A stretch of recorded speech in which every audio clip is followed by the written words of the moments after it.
So today I will be presenting on analyzing Christianity and social justice through Christian social movements.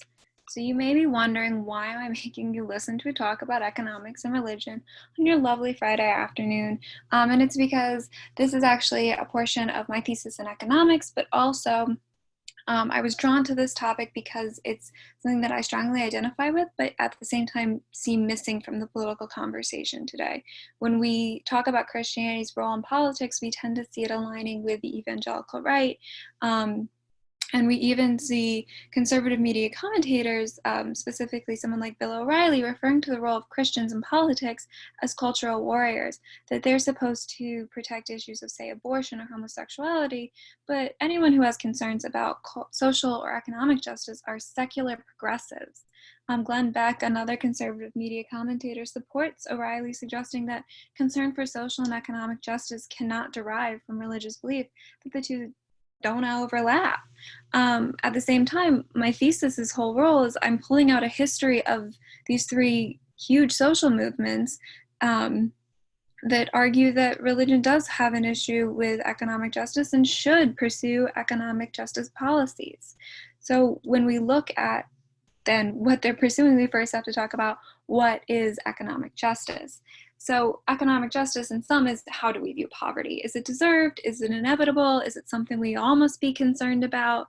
And then it's important to talk about it in the American context, in the combination of neoclassical theory, where we see people rationalizing, individuals on a it's on a very individualistic level, maximizing their choices, combined with American culture of hard work and pulling yourself up by your bootstraps and achieving the American dream, all combines to hyper, focus on this individualist understanding of poverty, where people in poverty are people who simply didn't rationalize, don't work hard, in some ways deserve what they've gotten.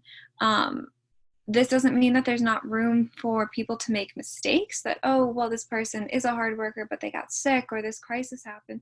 But it seems to be more focused on then at charity level, still focusing on individualism, as opposed to these Christian social movements that say that actually poverty is an issue of structure, and particularly the movement I'm going to look at today is one that focuses particularly on the racial history in the United States as well, that obviously these are not people's choices. This is because of a history and structural obstacles. So when we look at poor people's movements, they obviously face unique challenges, these cultural norms that support deregulation, support charity, particularly with churches, and then promotes this culture of shame around poverty. That's not to say we can't break these cultural norms. They do happen on special occasions, particularly through pressure theory. This is something that theorists Piven and Cloward argue for, that key periods of economic change, we can see anger kind of develop around issues of inequality. So the three movements I study are actually listed here along with the key movements of economic change, which they emerge from. Social gospel movement, it's the Industrial Revolution. For liberation theology in Latin America, it's this globalization and lack of development, particularly in rural communities. And then for Poor People's Campaign, which I'm going to talk about more today, I write the financial crisis of 2008. It's really a buildup of neoliberalism and focus on corporate interest over people's interests. We see this through lack of workers' rights in the 70s, push for deregulation under Reaganomics, a belief in trickle-down economics, that if corporate does well, if there's economic growth, all of us are going to do well, and then culminating in the financial crisis of 2008, where the government then responds in a way to protect these very large corporations, for better or for worse, develops huge anger in the American public, and kind of this consciousness around corporate interest as opposed to people's interest.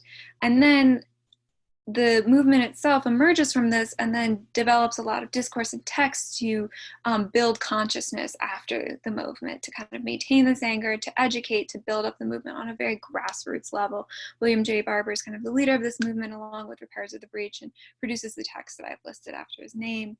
And then the movement has also brought it back to that political stage. Like I talked about in the intro, how does it get into the political conversation? They've done this through their Poor People's Marches. They have these yearly summer marches where they are forcing Congress particularly to talk about these issues. In years past, in 2018, they were able to get several senators to have a Congress meeting on this. And then last summer, they brought together the presidential candidates to talk exclusively on poverty in one debate. And I wanted to end here with the Poor People's Campaign because we are in a period of economic change. We're in this pressure theory moment with COVID-19, where I'm seeing a lot of people being angry over universal health care, talking about living wages. And I wanted to end here with a movement that's still around. The older movements have obviously kind of declined, that if you are feeling this anger, if you are feeling these, these questions, I wanted to kind of push you to the Poor People's Campaign. I fully recommend looking at their website, looking into their online summer march that they'll be having while we social distance, to kind of pursue these feelings if you're having them. Otherwise, are there any questions?